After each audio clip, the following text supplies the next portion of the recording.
Mami, andito na po si Ella. Niyakap agad ako ni tita. Namiss ko na naman si mama. Ay. After nun, dumiretso agad kami sa kwarto ni Crizel. Sobrang laki talaga ng kwarto niya.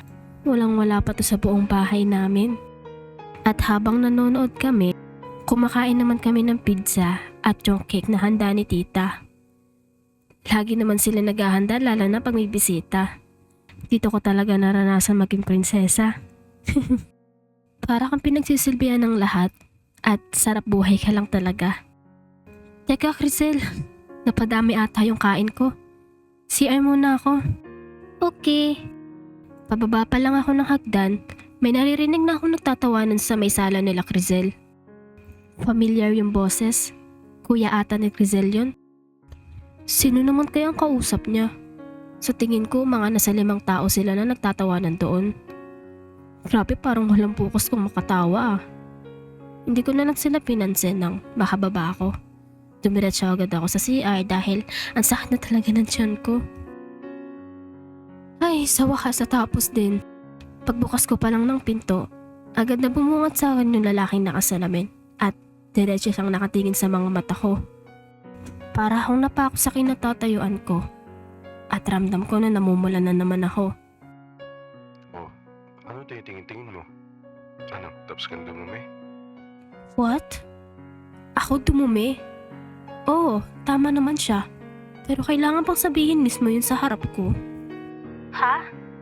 Kako, tapos ka na ba dumumi? Narinig ko ang sinabi mo. Kailangan ba sa harapan ko mismo sabihin? Bakit? Gusto mo ba ibulong ko sa'yo?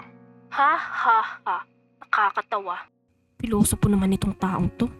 Kaalis na nga. Kalain mo yun? Dito rin pala mag-overnight yun. Oh, nandiyan ka na pala Ella. Teka, namumula ka ata. Box ka lang. Ha? Ako? Namumula? Di kaya. Tignan mo kaya itsura mo sa salamin nang malaman mo.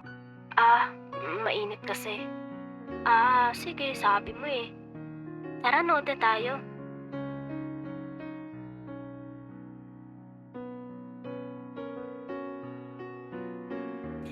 Nako, medyo late na ako nagising ah.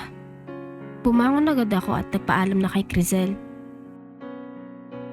Isang oras ako nag-iikot sa bayan at nakakatuwa lang dahil paubos na yung tinda kong mga bibingka at puto.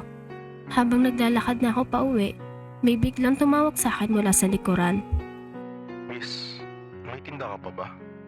Meron po. Ikaw na naman. Bakit? May problema ba, miss? Wala. Anong kailangan mo? Bibili lang sana ako ng bibingka. Meron pa ba? Oo. Meron pa naman. Magkano yan lahat?